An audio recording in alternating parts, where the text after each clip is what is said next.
Hi, everyone. Happy Thursday, maybe Friday, depending on where you're joining us from today. I'm Kyler Cheatham, honored to be your host here. This is the Confluential Live. We go live every Thursday at 11 a.m. Eastern Time here in the United States, and we love our community that joins us. This is a very informal conversation, and basically, Adam and I talk about what the team here at the Confluential is going through, or seeing in the marketplace. And today, we're going to discuss something that we've seen a lot, especially lately with the rise of AI or the rush to change or implement new systems, and that's readiness. So, readiness has a lot to do with many different layers of your selection or transformation project. So, today we're going to really dive into how do you know if your team is ready? And better yet, how do you know if they aren't? So, you're not being, influenced, or your implementation isn't set up to fail. So, with that, I'll let Adam introduce himself here in just a second, but we are always interested in what you have to say in the chat, whether it's a question or your insight. If you've seen one of these before, you've joined us before, you know that most of the time is just spent talking with the folks in the comments here. So in order to test our integration with our streaming tool, I'd love to hear where you're joining from today throughout the world.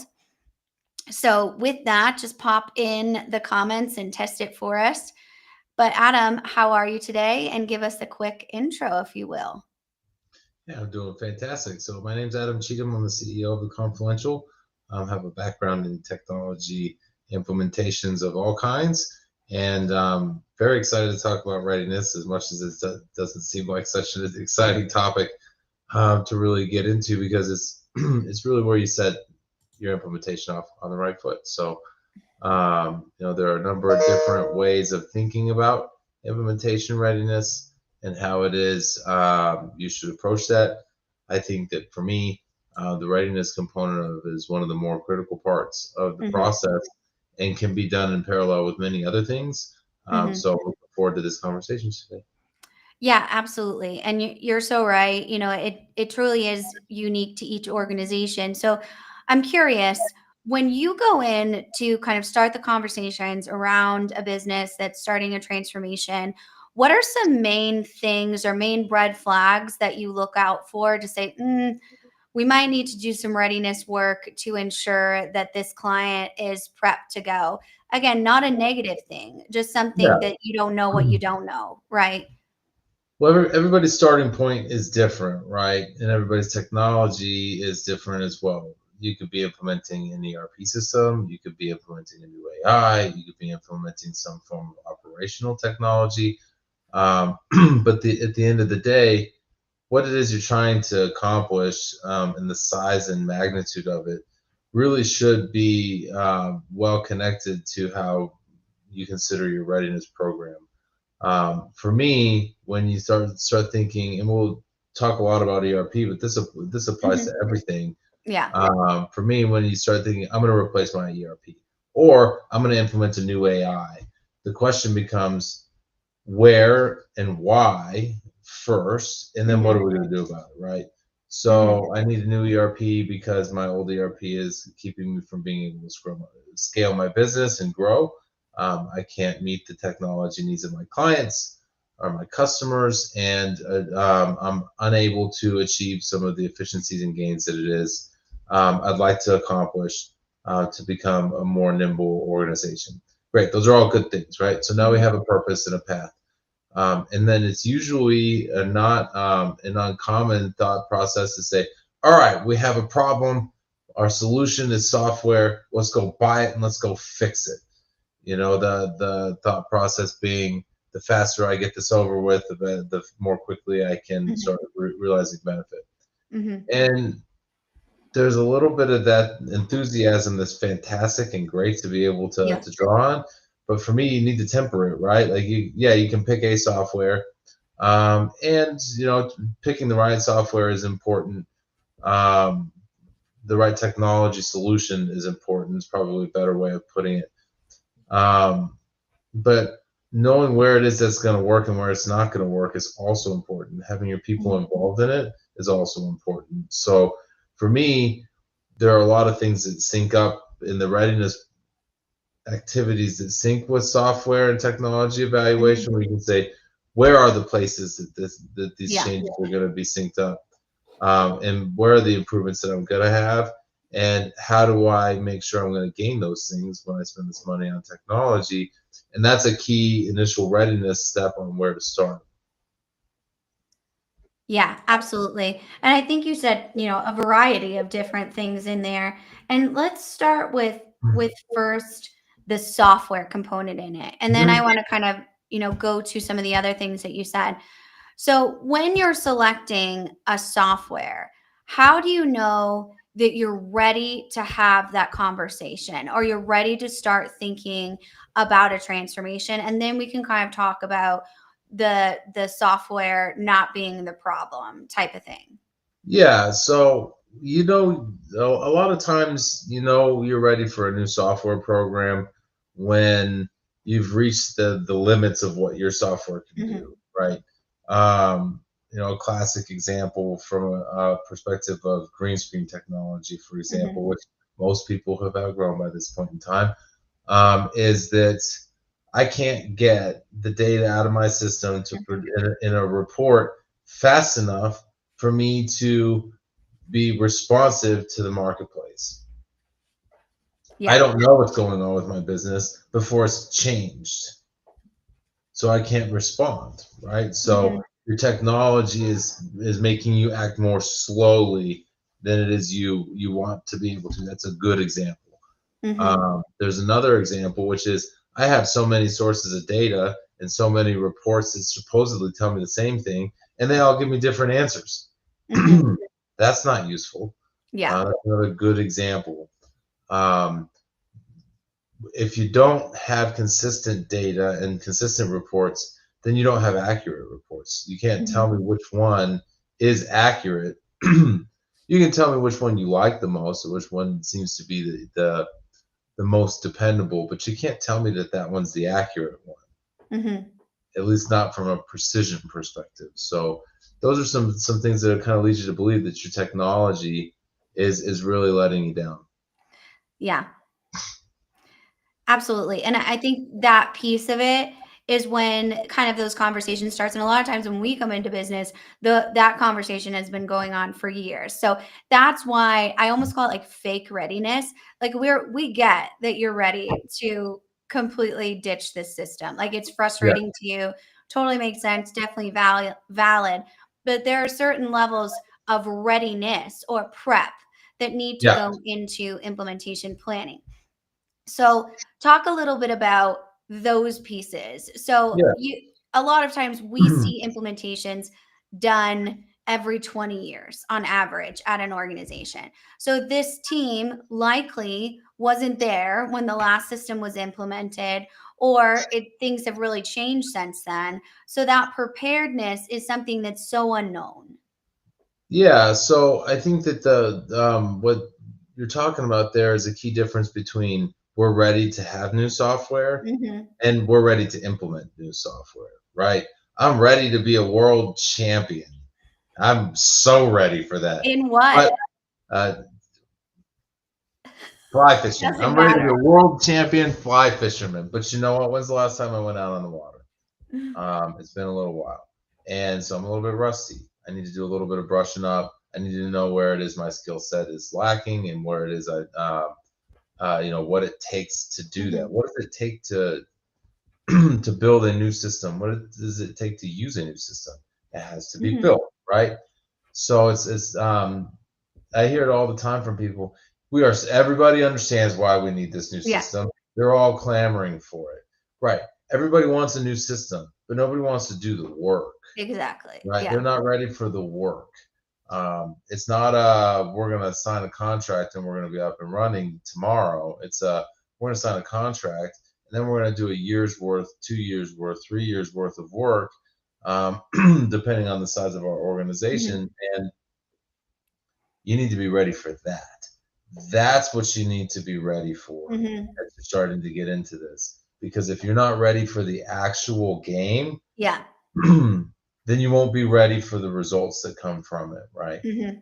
Mhm. You look at, Yeah. and this is going to be fun for me because I'm going to say it out loud. And I wonder if anybody in the comments will get upset about it. But there was one football team, American football team, that was ready for the Super Bowl. They did their prep work and they came to the game ready to be world champions. And one team did not. And they got their butts kicked. They just weren't ready for it. They weren't ready to. Granted, they weren't ready to be three-peat champions, right? There's not a lot of people who are ready for that kind of work. Mm. But at the end of the day, putting in the work and being ready to work hard and being ready to do your implementation the way it needs to get done and put in the hours is the piece of readiness that you need to be into. Not the we're ready to go live because everybody's ready to go live on new software. Um, that sounds so cool. It sounds so much better. But Mhm. being ready to do the work is the key part of it. Yeah, and spoiler alert, Adam's not a Chiefs fan. I, on the other hand, am Taylor Swift's boyfriend's fan, which just is like the bane of his existence, the fact that I'm in that category. So, American football, right? We've learned many times talking about sports analogies on these lives that real football exists in Europe. So we get that. But you really hit on a few things here. And I think we can use some of these questions to talk about them. So, the first one I'm going to bring up has to do with your future target operating model. We'll kind of dig in the importance of understanding the strategy behind what that looks like. So, the question is, should you be selecting software based on your current pain points or your future operating model? And I love this question because it really showcases the need for you, like you said, to be in that mindset. This is a massive change for the organization. And the challenge with this is a lot of times the first person or group that businesses will talk to in looking at a new software selection or a new implementation is vendors. And it's Yeah, quite literally their job to sell you something that is kind of that silver bullet narrative, or hey, this is super streamlined and easy to implement, and it's just simply not. Any lasting change, you have to put in the work to do that. It might be functionally possible to implement their software, but there's so many different layers to that readiness when it comes to people, process, strategy. oh And yeah, then technology is a very far forth in that conversation. You have to understand where you want to go in order to get a software system that's going to focus on those goals. And it's going to be your constant job to keep vendors in check when it comes to that's yeah, cool, dude. I love that functionality. Very cool. But this is what we're trying to achieve as a business. A yeah, lot of times that's why Adam or our team is in the room, because they're constantly reminding the vendors, like, hey, we're on this business's roadmap, right? It's not yeah, about your system, it's about this business. So they have to be aligned and know those strategies before we go into those demos and making that short list and those types of things. Well, I think that there's a lot wrapped up in this question that's important, right? Should you be selecting software based on your current pain points or your future operating model, right? Your future operating model should be solving those pain points, right? Mhm, So you can do both. But the challenge becomes you shouldn't be reactive in saying, I need these things without thinking all the way through it, right? mhm, If it's I need to solve for my pain in my wrist. Okay, let's take some medicine for that. We'll take some ibuprofen or whatever, and my pain is solved. And then I need to solve for that pain again, and then I need to solve for that pain again. And then come to think of it, maybe I should have looked at my wrist to realize that it's broken, right? So let's go back to the process side of it. Let's go back to your actual mhm, requirement. mhm, Where and then let's even take that back from a readiness perspective. Why are we doing this? What is our mhm, strategy? And all mhm, of these things weave in together, right? This is part of why I really like our model at the Confluential, which mhm, focuses on those intersections. What mhm, is our strategic purpose behind this? What are we mhm, looking to gain? Where are our processes going to influence that? What is mhm, our target future operating model, and how is it going to help us achieve those things? There's an mhm, interrelationship there that's important. Now, if I know what that is, what are my requirements to meet that? Mhm, How am I going to bring my people into that and solving mhm, their problems? Because they're the ones that actually facilitate my business model on the whole. And mhm. now, how do I bring technology into that? All of these things confluence and come together in a way that you have to think of all of them. The software is just one key part of it, right? It's not the answer, though. It is a tool that helps. Your body heals your wrist, your broken wrist, through giving it the right tools to recover, right? You put it in a cast, which is today actually a fascinating technology improvement, given that casts can be even removable for your 4-year-old with the broken wrist who wants to take a bath tonight, uh, and actually play in the water, right? You can take that off, and assuming the break isn't too bad. Our daughter's break isn't so bad. So um, I think that that's the piece of this that I always feel like you have to think about. Is it's not just I have problems and I Mhm. need to solve them with technology, so let's go buy new softwares. Yeah. I need a plan, and my Yes. readiness needs to include how am I going to account for that guy? How am I going to account for that guy? And what happens if I can't keep that guy from ripping every board and every rebound down and taking the ball away every chance he gets? How do I isolate that problem and solve for it? And if I can't figure that out, and I'm in sports for whatever reason on Yeah. my mind today, Yeah. but but from a perspective of creating a plan and being ready for this, that's what you should be considering. Your software selection should be a Mhm. part of your readiness plan, Yes. not the other way around. So Uh-huh. when you come to this, even if you know what your software is, you still have homework to do. Absolutely. And I think, I'll share an example from one of our clients going through Rise with SAP. So, Rise with SAP is a great program that you can get on when you're going from ECC to S4 HANA. The issue is Rise kind of erases the need for readiness in SAP's mind, when really you need to ensure that you're ready for Rise because they have a methodology, but you have to remember it's all built around SAP. So when we look Mhm. at the average SAP ecosystem, they have over 300 integrations on average. 300 other systems, databases, processes that integrate into their ecosystem. So, what we need to remember is SAP is going to try and sell you SAP's solution for those systems.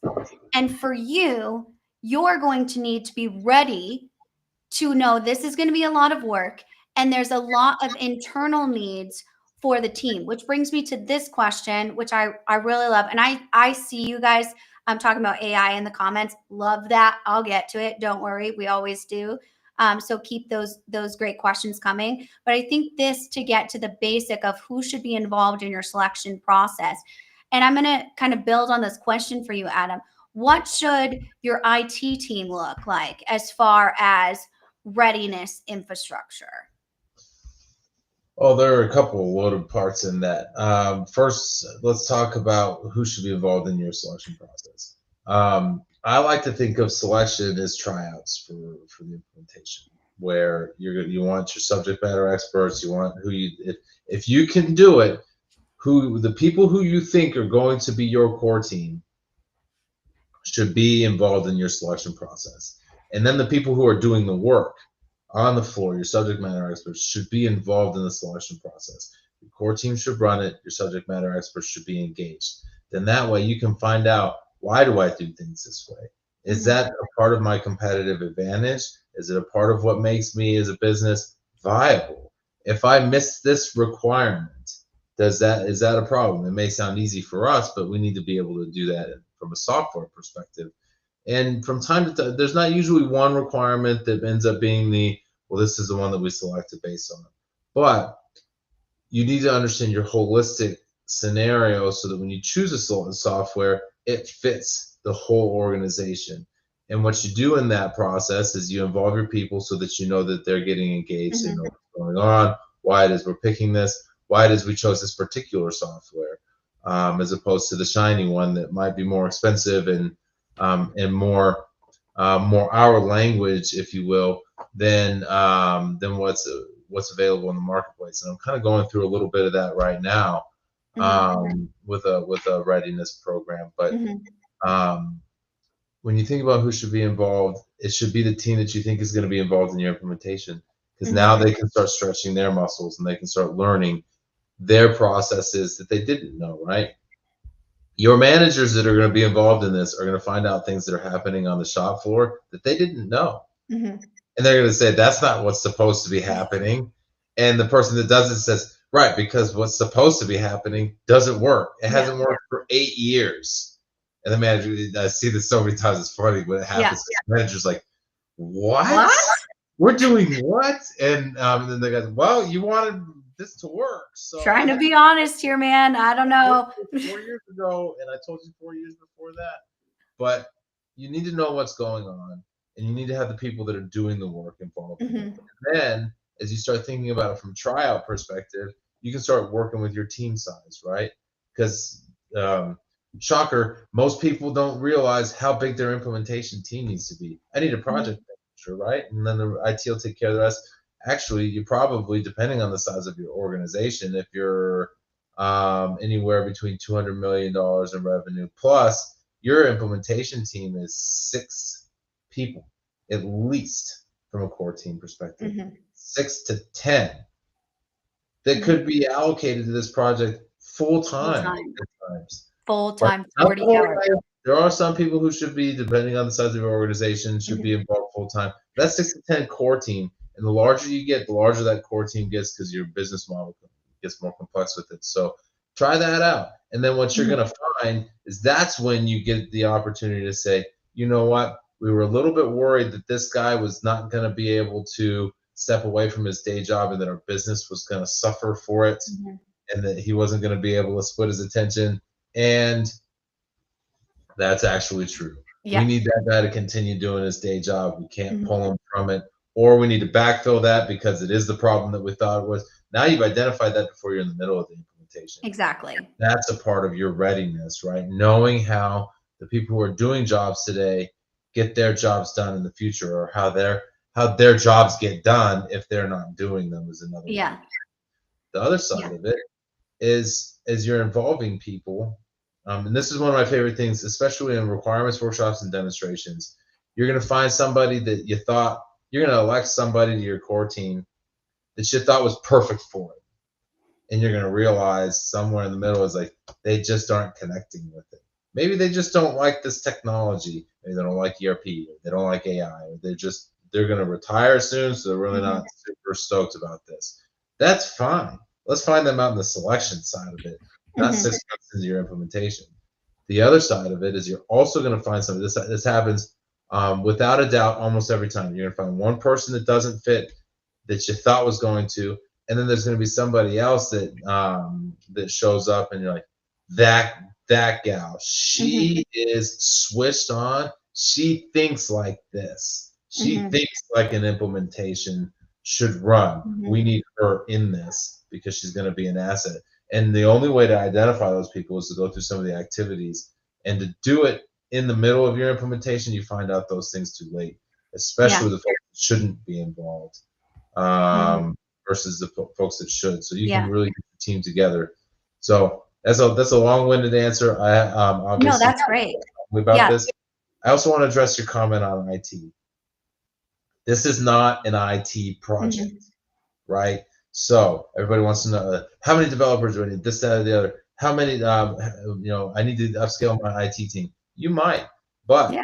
focus on your business team first because this is Mhm. a business project. If your business is not involved, you'll suffer the same problems any IT organization does when they do things in a bubble, which is I produced this really sweet, cool widget and the Yeah. business use it. Right, because they don't want it. Yeah, because there's no point in you making that, and that's a lot of times when I asked you that first question, like, what are some cues that, like, we really need some readiness work? And Yeah. when I get on a meeting or have a conversation with a potential client and they're like, "Well, it's the IT team that we haven't told the business about this yet. We moved forward with this software. Now we're getting ready to implement it." That's a huge problem. The fact that you haven't engage the entire business or the business leaders in that conversation, Yeah. the different business groups, that is going to be a hill that you now have to climb. You've got to claw your way back up there into not only functionally making sure it works for them, but they're going to be pissed, right? The fact that you picked something for their day to day jobs that they're now in charge of making their team use that you didn't even ask them about. And that Yeah. is a huge problem and a huge disruption when it comes to that, and that type of thing. And those things, they seem like little bumps in the road, but those cost money. They cost you really good employees too that didn't feel valued in that conversation. They go somewhere else. They leave. Oh yeah. That is the most expensive part, is the long-term pain of not including people that should be included in this Yeah. conversation. Right.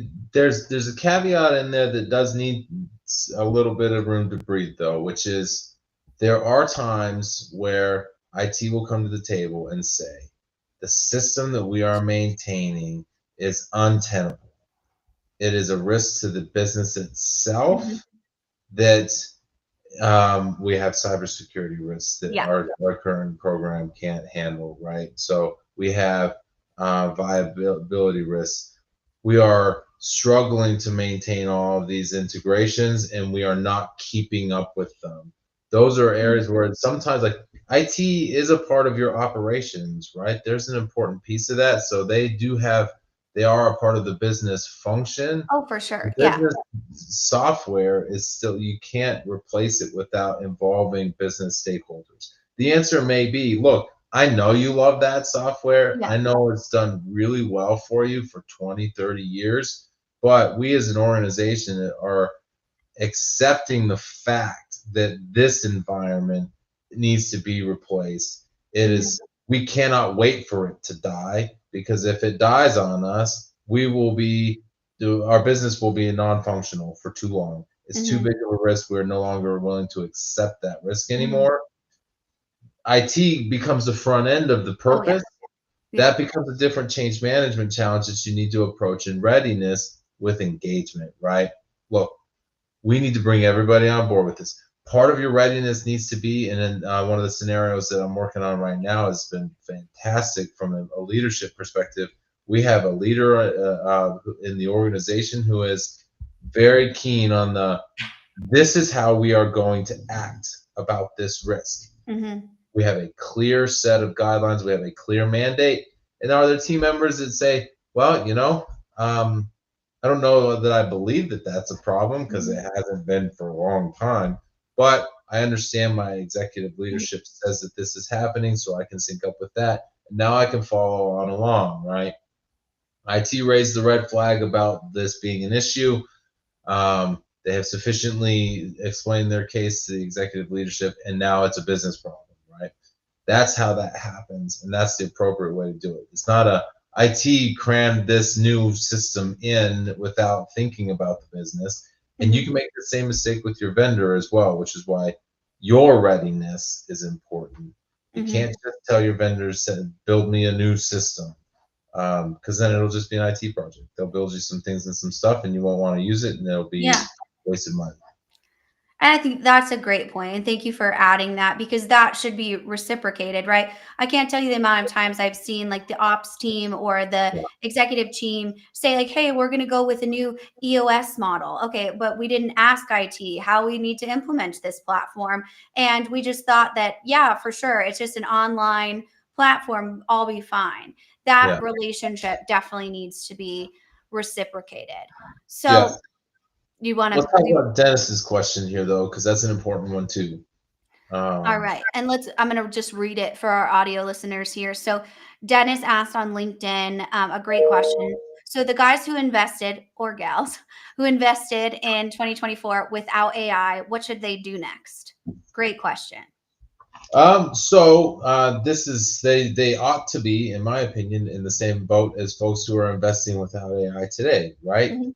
Yeah. Um, your ERP vendor that tells you they have this sweet, fully baked AI solution is not telling you the truth. Hmm. Okay? So The folks that invested in without AI in 2024 aren't in a materially different place than the folks that are investing with AI today Mm-hmm. because it's unproven. Mm-hmm. Um, that being said, if you're looking to get into AI and you're live on a brand new software system, and now you're thinking, oh man, I really blew my timing Mm-hmm. on that. As soon as I finished going live, as soon as I bought stocks, the market tanked, Yeah. or I bought at the very peak, and now we're slowing down, and now we're not going to get our gains. You can still bring AI into your business, and the reason for that is because AI is a different type of tool than has ever existed out there. The Mm-hmm. number of opportunities for it are simply just different than I need to get my AI from my ERP vendor, right? You shouldn't be thinking that way, in my Mm-hmm. opinion. Your ERP vendor should be focused on ERP and Absolutely. then doing that well. Because if they screw that up, whatever AI they have doesn't matter, right? Yeah. Your ERP is your the lifeblood of your organization from a perspective of how it functions. The AI just accelerates things and helps you use it more effectively. So Uh-huh. you got your ERP right, No big there's deal. still time for AI, Yeah. right? Oh, for You can sure. talk to your ERP vendor, right? And Yeah. say, all right, now, what opportunities do you have in AI now that we got this right? Now that we have a trusting relationship. You can also think about creating an actual AI strategy for your Mm-hmm. organization, and you have fewer problems to solve for if you're on Mm-hmm. new technology, because now you should be able to say, in theory, if you go live, well, we have a good clean data set, we have clean processes, clean systems, and our people are have just finished creating a muscle memory for Mm-hmm. change. Let's get back into it. Sometimes fatigue is a real thing, right? Just like your muscles and your body need recovery time, your organization does too. But once you've made a recovery, let's talk about AI. Let's Yeah. create a strategy and go back to the readiness principles, right? Where are we Yeah. going to do this? Exactly. Why are we going to do this? What processes are going to be better and for which people? The process remains the same. Now you just need to use it as a phase incremental thing. I don't like the idea of blending AI and ERP implementations at all. And Me the neither. reason for that is because ERP is a very monolithic, humongous thing, Mm-hmm. and AI is bite size, right? Yeah. Do this in pieces. Absolutely.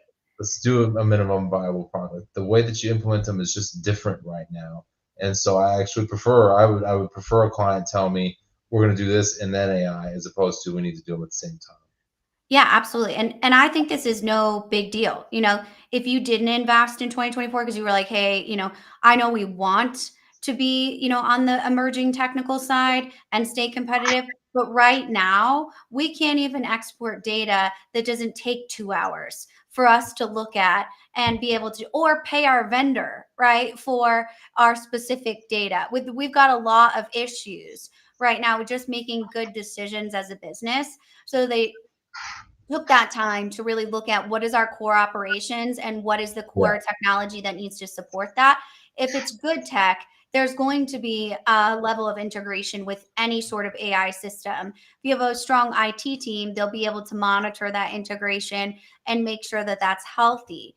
When we implement AI, we're using that speed to value approach all the time so that we're taking it business unit by business unit, scaling those approaches, and then paying for the next implementation with the efficiencies or revenues that was yeah, sourced from the AI being just more efficient. And that's the piece that we really need to understand. And I would rather them be in this situation where like we just didn't get to it as opposed to standing on stage at their all team meeting and being like, AI is a strategic initiative for 2025. It's like, okay, that is a sentence. That is not yeah, a strategy, right? AI is a tool. That's cool that you want to, be on that side. But what at all does that mean? Because your AI in yeah, accounting is going to be so different than your AI in supply chain. It's not going to look the same at all, nor should it. Because if you have that enterprise level AI, it's not really investing in the key functionalities that it needs to be doing to create those efficiencies and that revenue gain that it should be doing. So, great question though. Let's get to a few more here. Do you have one you got your eye on? You look like you got it. Okay, great. Perfect. So I'm going to pull one from Joe on your channel here. He says, how do you help business stakeholders separate the root cause from surface level pain of their software requirements? I love this question because it showcases that multi-layer discovery that you need to have when in a project management role. And that I'll let you speak to, being, the king of project management over there, but this is a skill that a project manager must have. Absolutely. Oh yeah, well there's when you think about project management and business analysis, they are very complementary in natures. Every good PM knows a little bit about business analysis. Every good BA knows a little bit about project management, and there's a lot involved in that. But when you start thinking about surface level pain versus software requirements that can address a more root cause issue, Mm-hmm. this is again where you come back, you come take a step back and you look at the interconnected nature of things, the people, the process, the technology, and the strategy. And when you start when you start out on your journey and you say we have a strategy and a set of objectives for our organization that we simply cannot meet with the technology that we have because of the following problems, that's a good place to start. And then when you really get into your readiness program, you start looking at what does my business do? You decompose it and you start looking at pain points and where are they at? And then you start writing requirements that are resolutions for those pain points. But what you have to do is you have to look at the whole system, right? You have to look at your whole end-to-end processes. You have to look at your whole organizational structure and say, how are we Mm-hmm. solving for this problem today that can be better tomorrow? And what are we doing that we shouldn't be doing in the future? And when you create that target operating model for the future with your future state requirements, that's how you get after this. But it has to be a holistic systems look, right? I need to listen to the people that are doing the job, Mm-hmm. and in one particular case, and then I need to see what happens downstream with that process. Mm-hmm. I don't know how many times I've seen folks in process workshops say, well, I cannot say like this particular report, form, whatever, takes me like 4 hours a week to fill out. And I'm doing it for those guys down there. And I've been doing it for Mm-hmm. those guys down there for so long. I'm so sick and tired of it. And then they go, well, I spend 4 hours undoing all the mess that you make in that spreadsheet.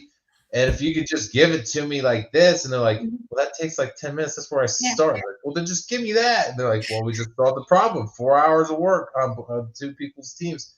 Um, Cross-functional views of things are how you really get into solving for Mm-hmm. root causes and having somebody who is facilitating that conversation from end to end instead of just looking at this. I have Absolutely. a pain point. It takes a long time to create this spreadsheet.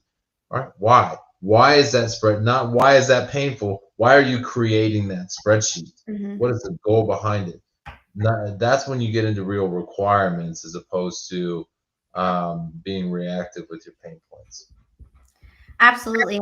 I think that just to take to like a higher level, the mindset that software and technology does not solve problems at all, right? The problems are there because of a broken process, because of a culture issue, because of team members in the wrong seats, all variety of issues. But everyone at that table has to be aligned that no system is going to solve broken processes Yeah. or a toxic culture.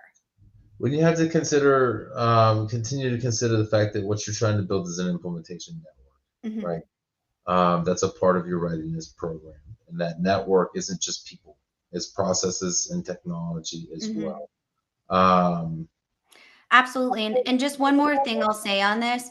When you are in those workshops, the importance of having that cross functional collaboration is not just for functionalities, right? That is important, right? To find those efficiencies. Adam just found 8 hours a day in his workshop on both sides of the team. That's money in the bank for the business, right?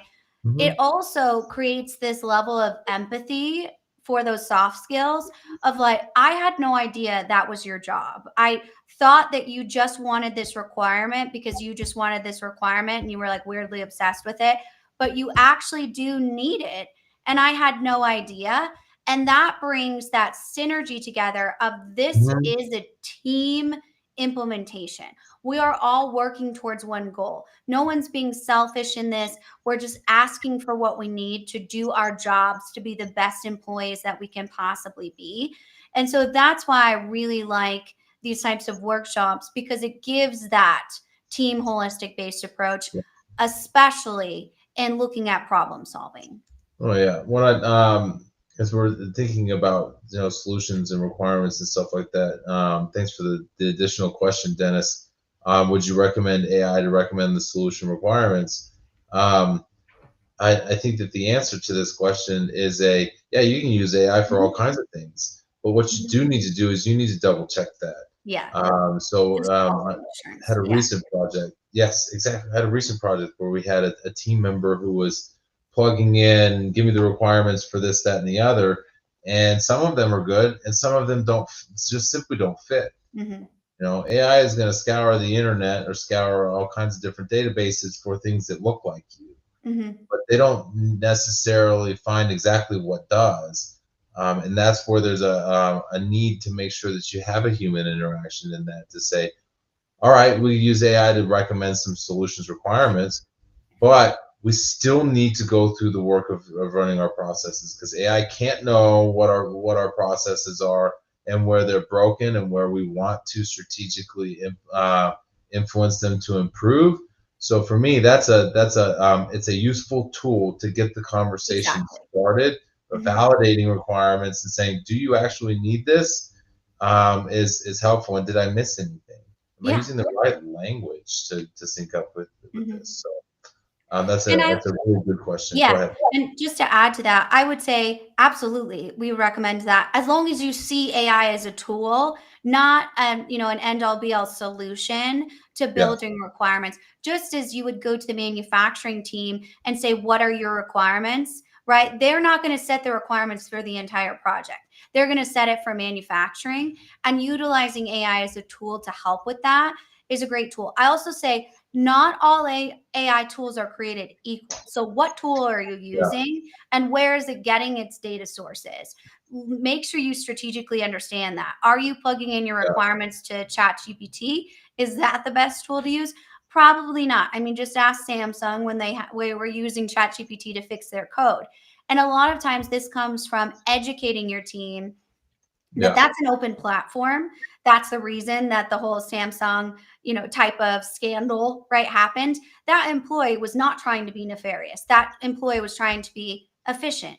But we've got this yeah, whole new level of what we need to do to figure out how to be secure but efficient at the same time. yeah. Well, there are lots of different ways. We could do a whole session on how you use AI as part of your implementation. That might be a good Yep, topic for a future already can. discussion. But at the end of the day, it's a tool. And there are things about your organization that make you unique. They're called competitive advantages. And there are things about your organization that only your organization knows. And there's just no other way around that. And it should be that way, right? All of your secret sauce shouldn't be all over the internet. Exactly. Yeah. So let's just understand that that's a piece of it. So I like AI as a great tool. It does a lot of things. I try to think every day about how AI can help me do something better. Hmm. But it's not about doing it for me. It's about Hmm. helping me do something better. So Absolutely. Okay, you want to go to demos or budgets? let's talk about the budget question that Okay. Mick's got first, and then we'll talk about demos as well. Okay. So for our audio listeners, the question here is should you be budgeting for hidden costs, customizations, training, integrations Yep. post demo? You should be budgeting for those all the way along the way, but yes, you should be budgeting for hidden costs wherever you can. Having a contingency is always a key component of it. There will be unknown unknowns that you just find out the hard way. That's fine. That's okay. It's part of the deal. And you should expect that anybody that tells you that this is going to be easy is lying to you, Exactly. right? Yeah. It's not supposed to be easy. Otherwise, everybody would do it, and it wouldn't be such a lucrative industry. Exactly. There would be Um, people running all over trying to help you with it, right? So, Exactly. So you should be budgeting for hidden costs, but with some of the things that you should be budgeting for that are a little bit less common and less known are the things that you aren't going to get from your. Sorry, my computer's doing something weird. That you're not going to get for the software that you bought, right? yeah, This, absolutely. um, I have a client that I'm going through this right now. We're going to pick a software. We're going to know that our software is not going to meet every single one Mhm. of our requirements. We know there are going to be gaps, but you want to know what we're doing with those? We documented our requirements and our needs, and now as part of our readiness protocol, we're going to look at those gaps. We're going to look at Mhm. them under a microscope, and those are going to be possible costs, right? Do I have a different solution for this? What if this isn't a requirement anymore? What if we did something else? What if we got that from somewhere else? Where does that cost come in? And assuming that ERP or any single system is going to solve for all of it, underestimates the cost Mhm. overall. The other part that you should be thinking about, like you mentioned with the SAP client, are your integrations. Mhm. That's not an easy thing to do. It's not a you just set it up and you tie it together just because it integrates with ERP. This ERP, it will integrate with that one. That is not an assumption that you should make. Just because it integrates with ECC6, it'll integrate with Mhm. RISE and with Yeah. S4 HANA. You cannot make that assumption. They are Mhm. different systems. It's a new implementation. So Mhm. you have to go through all of those things in looking for hidden costs, identify as many of them as you can, and then plan to have not covered all of it. Yeah, absolutely. And I think that customizations is certainly worth hitting on, especially if you're in an SAP environment. Those customizations, when we talk about hidden costs, one thing that I see happen all the time is who owns that customization? Is it you or the SI? And you need to know that for sure with your current state. And you also Yeah, need to know that when going into building that customization again. Because if your SI owns your customization, you are committed to them for life. Like you've signed in blood, right? It's you, if you fire them, that customization breaks and you need to rebuild it. And who knows if you're able to do that with the IP that they have yeah, filed. So it's very, very complex. Bringing someone in that knows these little nuances is so, so critical to not blowing your budget. That's your overall quality assurance for your project is to say, okay, I'm making sure that I'm bringing in the plumber when I'm putting in the overall plumbing in the house to ensure that there's a specialist that oversees this. So, yeah. great question. Thank you for that. And then let's end on the genuine demos because this is a good question. It's kind of funny. So let me read it out loud. How do you know if you're watching a genuine product demo or a Broadway performance with pre-scripted outcomes, which is very, very cheeky here, as Bluey would say. So what do you think, Adam? How do you ensure that you have actual genuine demos? You use your own data, right? Have them represent your products in their software, and this should be a part of how it is you're evaluating your system. Um, if they are providing good demonstrations that show that they understand your business and that they're paying attention and that they want to earn your business, that's a good key component of it. How do you know if you're watching it? Like, ask them that thing right there. Click on that. What does that do? And, give them a chance to give yourself a chance to steer a little bit, right? They're going through a canned presentation that they've shown everybody. They're showing Mhm. you stereos or whatever, and you don't make stereos for a living, bicycles, then they are showing you something that they're saying your business doesn't matter as much to me. as my process for selling you my software. And so you got to be careful with folks that are thinking of you that way. There are some key parts of that are challenging. I've been in lots of scenarios where the demonstration team is bad, but the software is good. Yeah. And That's so hard. you That's know, one of so my hard. that's where it's important to have somebody that can help you see the difference. Mhm. I've also been in scenarios of the opposite, right? Mhm. That person made that software look way better than it is. So you need to be double checking where the holes are and those types of things. That's part of the readiness side of it, right? Those are great things. Of all those great, if we bought all those great things, what other things are we not getting? Mhm. And those are the things that you had to ask. I think that this is tangentially related to selecting a good partner, but Mhm. the impact of your readiness program has an effect on this as well.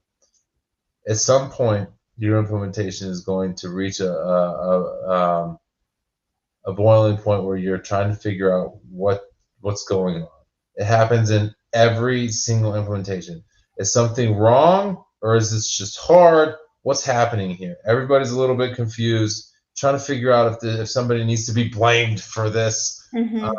And if your readiness is squared up and you're going through this process of implementation after that, it's much easier to tell when things are hard and when things are wrong and what needs to be fixed. Mhm. The challenge that different client, different story, but worthy of consideration. I had a client that their team was implementing badly.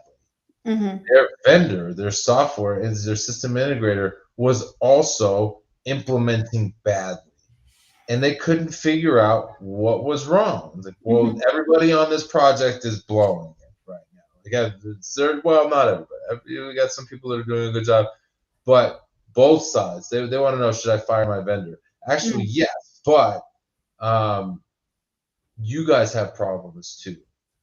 This comes up most regularly in a conversation of, did I buy the right software? That's Mhm. what I want to ask. Did I buy the right thing? And they say, well, you bought something that's going to work well enough. We're going to have to use it anyway because you're committed to a 5-year Yeah, deal. Now, exactly. 2 more years on that because you're 2 years into an implementation sideways, but that's a different problem. Your issue is not your software. Mhm. Did you pick the right one? Maybe not. Even if you didn't, your issue is you. Yeah. You are not doing this right. And if you were doing it right, you would also see that your issue is your system integrator. But what happens, this the worst case scenario, is you don't fix your problem. You point the finger at your system integrator, who is doing a pretty good job, and you Mhm. fire them for your problems. Mhm. That's not going to do you any good.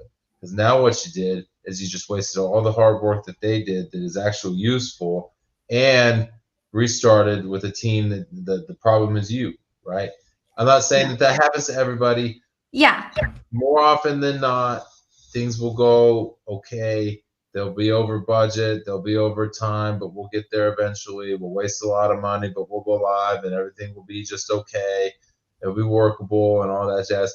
But all of that money that you waste along the way that you could have saved by just getting ready and not being in a hurry to sign a contract Exactly. and get started is what you should be focusing on today when you're thinking about Yeah. it. Absolutely. And I'll just touch on one thing here on this question specifically. When we're talking about demo scripts, that's a great thing and example what to not use AI for, right? You can use it, right, for demo scripts, but the Yeah, demo is only going to be as good as your demo scripts, right? So you need to give that information to the vendor to see exactly what you want to see, not yeah, any opening. They're going to show you the latest and greatest technology that may not even be relevant to your business because they want to make that sale. That's their agenda. yeah, The tighter you can make those demo scripts and the more effective and unique to you, the more you're going to get out of those demos. So they're less performative, right? They're more valuable to you. But as far as kind of wrapping up this conversation here, I think you hit it right on the head. if you do not invest in readiness up front of the project, you will pay for it at some point. Will it completely derail your implementation? Maybe, maybe not, right? But you will be investing in some reworking, whether it's removing and replacing members of your core team, whether it's revitalizing your relationship with your SI. You know, a lot of times we're brought in to kind of heal that relationship because there's so much misunderstanding on each side. And when you don't think about this as a huge, very significant project, not we're upgrading from ECC to S4HANA, not we're upgrading from QuickBooks to Infor, not we're upgrading from NetSuite to Oracle. It doesn't matter, right? It is not an upgrade. It is a full-fledged business transformation. And the readiness is really, you set that tone to the project. And it's so, so critical.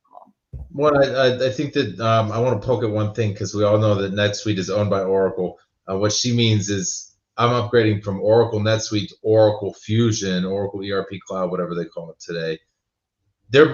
Oracle loves to say things, and so does everybody else. It doesn't pick on Oracle. Oracle says this, SAP says this, Microsoft says this, everybody says this. It's just an upgrade. I mean, for crying out loud, we own both software packages, right? It's super easy to just upgrade from NetSuite to ERP Cloud. It's all Oracle. Yeah. False. They are different. That's like saying it's super easy to use your steering wheel in this car on that one. Yeah, such a good point. And that's actually why I picked that, just because it was top of mind. I had a conversation with NetSuite and Oracle this week to say, are you going to do something like Rise? Like, what are you going to, is there, and there is, you know, that roadmap where it's just like, hey, no worries. And that's what Rise does. Like, we're just going to take you from this system. We're just lifting and shifting. We're just moving you over. No problem. That is what gets you in trouble. Yeah. That is not readiness. Every time a vendor makes you think it's going to be easy, alarm bells should be going off. And I think that it is worth saying that we're not here to be dramatic and say your vendor's going to do all these wrong things because they're self-interested and they're out to screw you. And this, like, actually, I believe that everybody's out there to do what they think is the best thing to do. In their business model, it's best for them to get their software up and running as quickly and easily as possible. I believe that. However, it's not in their best interest to get involved in your problems for figuring out how to use it. And they just don't have a business model that's designed to do that. Yeah. And so that becomes your responsibility. And there are folks like us who have a business model that is designed to help you with those things and do those things, but it's different. Absolutely. And we can end this conversation with just knowing readiness is as unique as your business requirements. You got questions about readiness, pop them in the comments. Even if you're watching the stream after the fact, you can pop them in the comments. You can DM me or Adam on LinkedIn. You can shoot us a message on YouTube, or you're welcome to email us, Kyler@theconfluential.com and Adam@theconfluential.com. We also have info@theconfluential.com if you need any additional resources. All of those are listed in the notes here. If you have ideas about what you want us to talk about, we don't come on this live to just hear ourselves talk, right? We come on to discuss problems in the industry that need some light and need some transparency around them. You have questions, you have topic ideas, please definitely, they are welcomed and appreciated. We will have a replay of this on our YouTube channel. You can also scan the QR code above to get that replay delivered directly to your inbox. That's each week. It just sends you a replay of what we talk about so you can watch it on your own time. Other than that, I invite you to subscribe to our YouTube channel to see this each week, and then also follow us on all of our social media platforms. It helps to have your insight and you're just understanding that we are trying to create this mission of transparency in the industry. So with that, thank you, Adam, and thank you to the audience for these amazing questions. Always, each week, you surprise me with what you show up with. It's so amazing to see. We will see you next week. We will be an hour earlier. So just a programming note for that. Still, if you have the form, you'll still receive the replay and stuff, but we actually have some workshops we need to attend. So thank you so much, everyone, for joining. Thank you, Adam, and we hope you have a great rest of your day. Thank you.